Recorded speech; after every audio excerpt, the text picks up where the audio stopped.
करायचं स्मरण. जय जय रघुवीर समर्थ.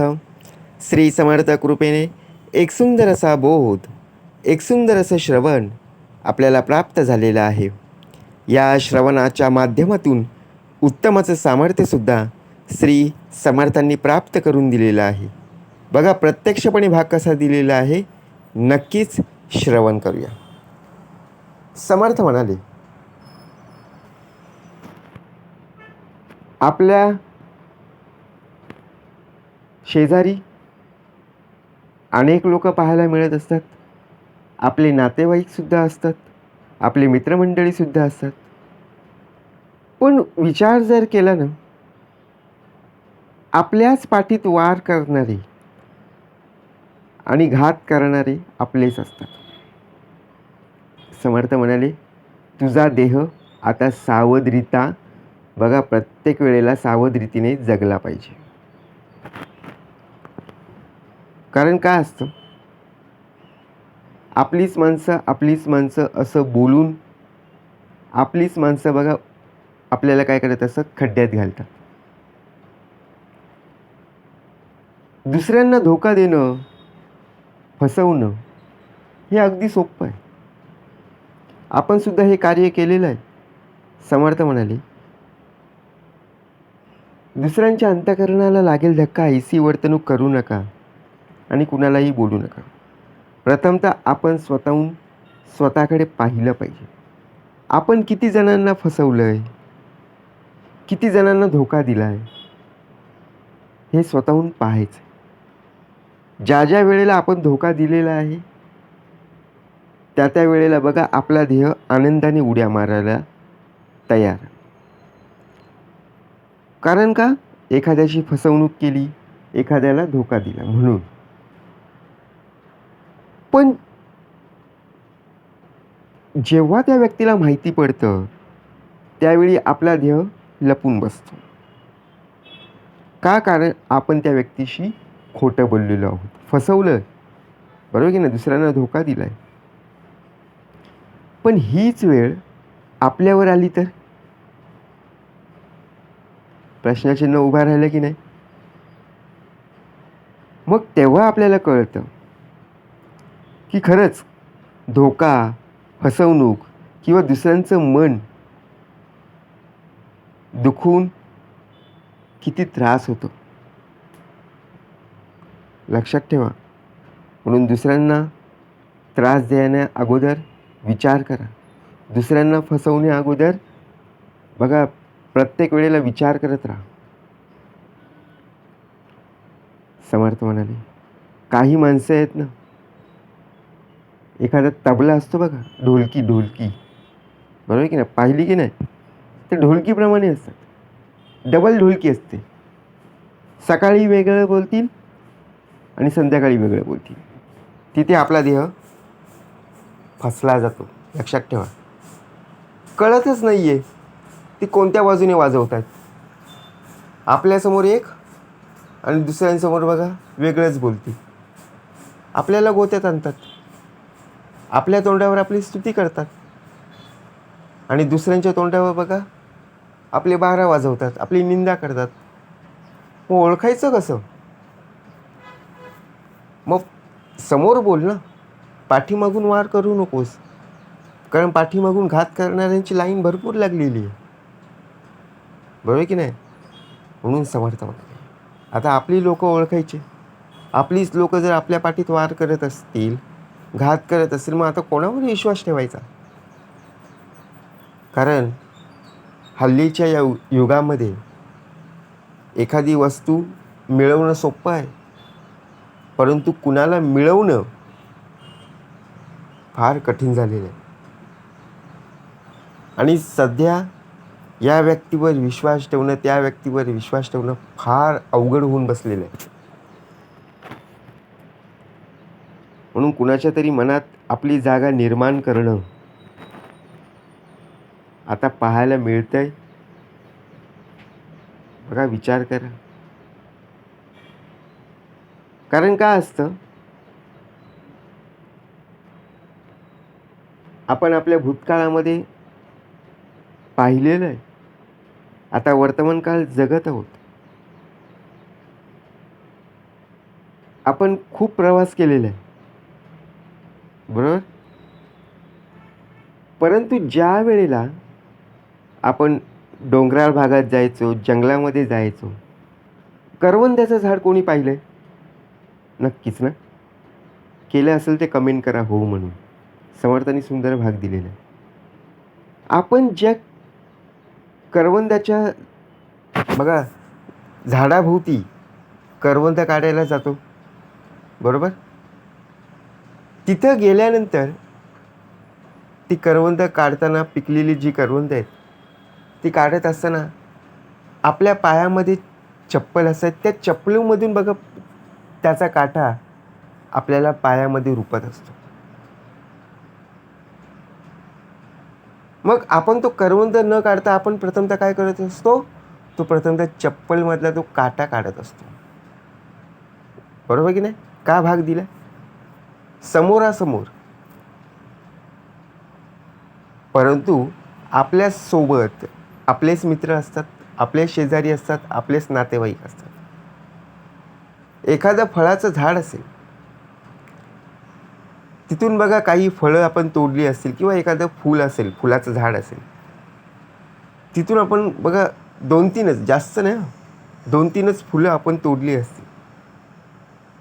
पण घरी येऊन ज्यांच्या झाडावरून आपण तोडलेली आहेत त्यांना काय सांगणार की तुमचं संपूर्णपणे फळांचं झाड असेल किंवा फुलांचं झाड असेल, या व्यक्तीने बघा सर्व काढून टाकले. काढले तर किती? फक्त 2. पण सांगण्याची पद्धत काय? विचार करा. तिथे सुद्धा सावध राहता आलं पाहिजे की बाबा आपण कुणासोबत चाललेलो आहोत. झालेल्या गोष्टीवर वाद करण्यापेक्षा आहे ना, विचार कर कोणत्या कारणामुळे झालेला आहे आणि पुन्हा आपल्या आयुष्यात त्या गोष्टी होऊ नयेत यासाठी आपला देह सावध राहणं गरजेचं आहे.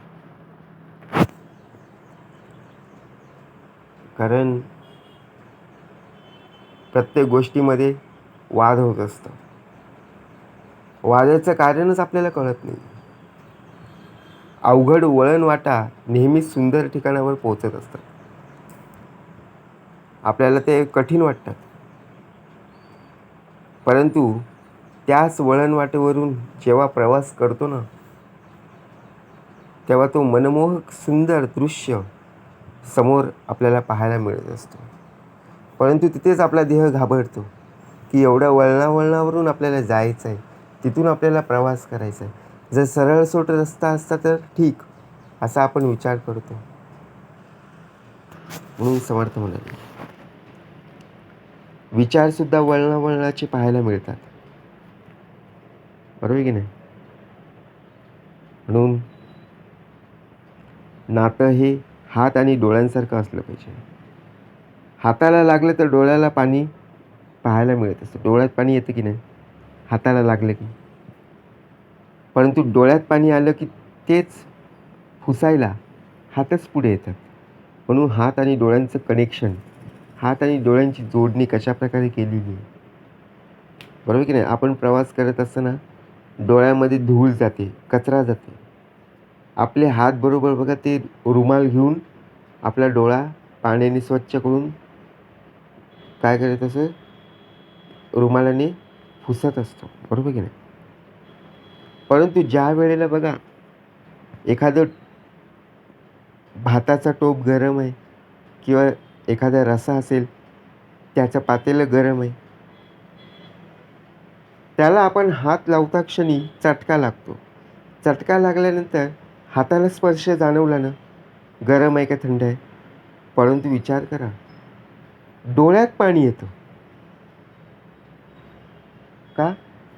स्पर्श कुठे झाला तर हाताला झाला, परंतु डोळ्यात पाणी का आलं? ही कनेक्टिव्हिटी, ही जोडणी समर्थ म्हणते, हे नातं आहे. तसंच नातंसुद्धा आपलं आणि परमेश्वराचं घट्ट असलं पाहिजे. म्हणून समर्थ म्हणे सावध राहा. ज्या वेळेला अनेक विचारांची लोकं आपल्याला पाहायला मिळतात.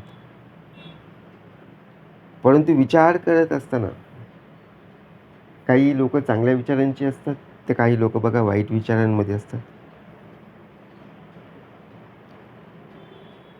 पण चांगले विचार बघा आपलं आयुष्य घडवत असतात. कारण बघा आपण आपल्या जगण्याला कधी घाबरलो का? आयुष्यात जन्माला आलो, घाबरलो का? नाही घाबरलो. मग मृत्यूला आपण का घाबरतो? बरोबर की नाही? आपले आजी-आजोबा बघा, प्रत्यक्षपणे जे वयस्कर झालेले वृद्ध आहेत, ते कधी मृत्यूला घाबरतात का? अजिबात नाही. घाबरतात ते फक्त एकाच गोष्टीला, बरोबर की नाही? आम्ही वर गेल्यावर आमच्या लेकरांचं, आमच्या बाळांचं कसं होईल? तरीसुद्धा विचार करतच राहतात, बरोबर की नाही? म्हणून समर्थ म्हणाले, जीवनातसुद्धा हा विचार आपण लक्षात ठेवला पाहिजे. म्हणून समर्थ म्हणाले, विचार असे करा ना, की संपूर्ण जीवन, संपूर्ण आयुष्य लक्षात राहील. चांगल्या प्रेमाला वचन आणि अटींची गरज नसते. फक्त 2 माणसं हवी आहेत. एक निभावू शकेल आणि दुसरा त्याला समजू शकेल. तिथे 100 माणसांची गरज नाही आहे. आपण बोलतो की नाही, बोलून दाखवतो, की फक्त मी एक हाक मारली किंवा एक कॉल केला तर 100 माणसं दाराशी उभी राहतील. बरोबर आहे? येतील. पण त्यातली किती तुझ्या उपयोगी येतील हे तुलासुद्धा कळणार नाही. म्हणून समर्थ म्हणाले, नातं निभावायचं आहे, नातं टिकवायचं आहे. चांगल्या प्रेमाला वचन. आता विचार जर केला तर आपल्याकडे प्रत्येक गोष्टीला तसं 2 पर्याय पाहायला मिळत असतात. ते म्हणजे स्वीकारणं आणि दुसरी म्हणजे नाकारणं. हे 2 पर्याय सोडून जे काही उरतं ते म्हणजे बघा प्रत्यक्ष जर पाहायला गेलो, एखाद्या व्यक्तीला आपण एखादी भेटवस्तू दिली. त्या व्यक्तीने जर घेतली नाही, स्वीकारली नाही, नकार दिला, मग त्या गोष्टींचं आपण काय करतो? त्या भेटवस्तूचं काय करतो? आपण पुटपुटत जातो, बरोबर की नाही? याला किंमत होत नाही. प्रत्येक गोष्टीला जसं 2 पर्याय आहेत. आता कोणी आपल्याला बघा प्रेमानं एखादी वस्तू दिली आणि त्याचा आपण स्वीकार केला, तर समोरच्याला सुद्धा आनंद होईल आणि आपल्याला सुद्धा आनंद होईल. समर्थ म्हणाले, एखादी गोष्ट मिळाली नाही म्हणून कुरकुरत राहू नकोस. कारण आपल्याला सवय असते, आपण फक्त विचार करत असतो. म्हणून जेव्हा जेव्हा आपल्याविषयी बोललं जातं, तेव्हा समजून जायचं की आपल्याच आजूबाजूची लोकं सामील झालेली आहेत. लक्षात ठेव, सुख किंवा दुःख या नशिबाच्या गोष्टी आहेत.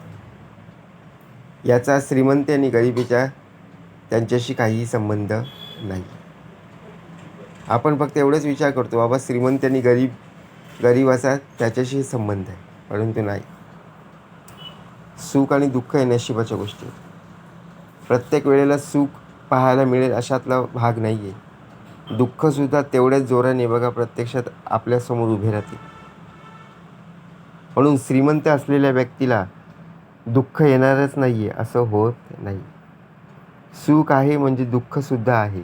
श्रीमंत असो किंवा गरीब असो, सर्वांना सुख आणि त्याचबरोबर दुःखसुद्धा पाहायला मिळणारच. जय जय रघुवीर समर्थ.